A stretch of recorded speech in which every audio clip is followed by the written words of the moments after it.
Mothers nurture and comfort. When my children get hurt, they don't run to me. They go to their mother. If you struggle with showing compassion and empathy, then there's something missing in your mothering, right?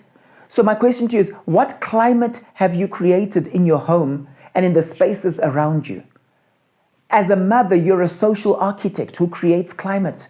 I often tell my wife that home is not the same when she's not there. Yes, she can make sure the food is there, she can make sure we're taken care of, but it can still have that boarding school feeling if she's not there. There's something that comes with that mothering grace. And I know many of you know what I'm talking about. You know, my kids often act quite tough, like, hey, they don't need any help, they're all fine. But whenever my wife is away, I've noticed something. You'll find that they'll start emerging from their rooms. And at a certain point, they'll ask me, Dad, where's Mom? And I tell them where she is. When's she coming back? And I ask them why? And they don't really give me a straight answer. But I know that from their perspective, there's something missing. There's something missing, you see? And often the thing that we remember is the climate our mothers created.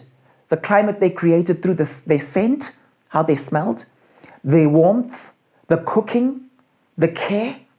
And when I reflect on my upbringing, I don't always remember the exact words that my mother used, but I remember how I felt around her. I felt free to be myself around her. I felt celebrated. I felt I could talk and talk, and I knew she would listen, right?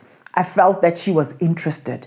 There's something about mothers that brings nurture and comfort. In Isaiah 66, verse 13, it says, as a mother comforts her child, so will I comfort you. It's amazing how God actually uses the imagery of mother, that archetypal mother, comfort, nurture.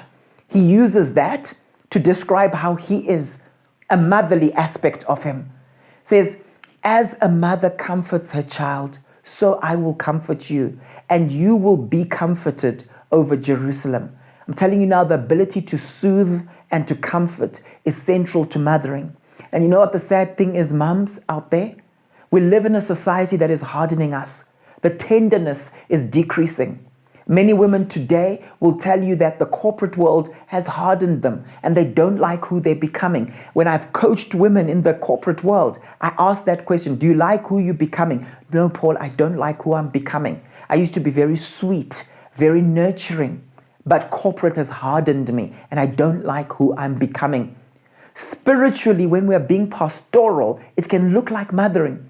I remember meeting up with an old friend of mine from school. I met him a couple of years ago and we were just catching up. And I was simply asking him questions about his life and demonstrating curiosity and perhaps asking him a few coaching questions. And at a certain point, he described me as being very nurturing and felt a bit awkward being described as that, as a man. Like, someone says, you're very nurturing, okay? But it is true, because sometimes when you're pastoral, sometimes when you're just genuinely caring and curious, it comes across as nurturing. And that's a massive dimension of mothering. I want to encourage you, if you're a biological mother to children or taking care of any children out there, it's crucial. It's crucial that you are nurturing and comforting. Question, are you? Are you? Or have you been hardened by the world?